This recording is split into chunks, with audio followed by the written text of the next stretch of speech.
C'est un peu la reine-mère des berlines, une sorte de maître étalon. Et si elle n'a pas toujours eu ce nom-là, la Mercedes Classe E est un classique indémodable.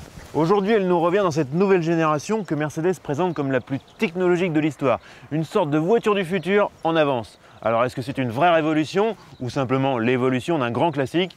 C'est ce qu'on va voir.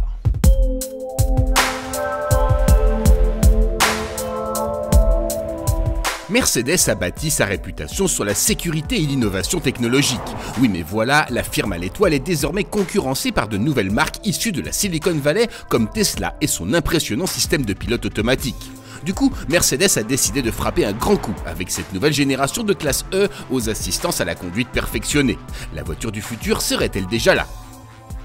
Côté look en tout cas, pas de surprise, la nouvelle classe E adopte un style qui mêle les traits de la petite classe C à ceux de la grande classe S. Elle affiche un profil dynamique, notamment sur cette version Sportline dotée d'une étoile intégrée à la calandre et d'un kit carrosserie spécifique. Quand on s'installe à bord, c'est le choc. On a l'impression d'être d'abord d'une classe S. On retrouve le même genre de planche de bord, très cossue, presque clinquante. Et si on a pris le pack technologie, on a ces deux écrans à cristaux liquides énormes. Un pour le GPS et l'autre pour l'instrumentation. Et suprême raffinement, on peut même choisir le graphisme des compteurs classique, plus sportif ou au contraire plus technologique, progressif comme ils disent. C'est inutile, donc indispensable. La nouvelle classe E fait d'ailleurs le plein d'équipements high-tech tels que l'éclairage 100% à LED ou l'affichage tête haute. Mais tout n'est pas parfait à bord. La classe E a encore grandi, elle frise désormais les 5 mètres de long. Et pourtant, quand on s'installe derrière, on n'a pas vraiment une sensation d'espace incroyable. J'ai un peu de mal à glisser mes pieds sous le siège de devant.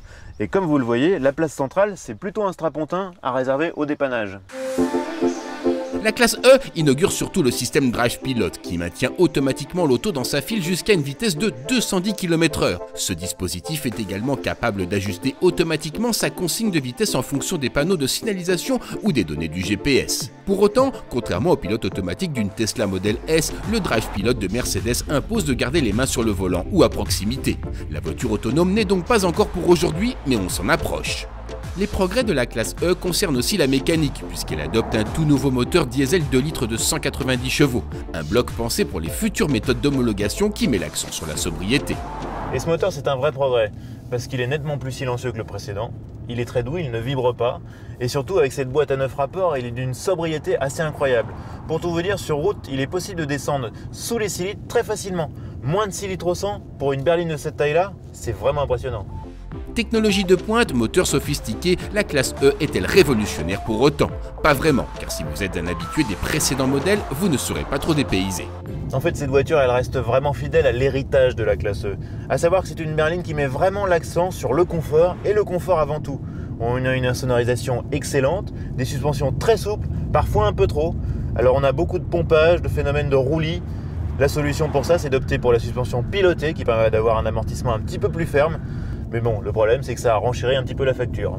À la fois moderne et traditionnaliste, la nouvelle classe E n'a pas peur des paradoxes. Et si elle n'est pas la plus dynamique des berlines, elle est plus que jamais taillée pour les longs trajets.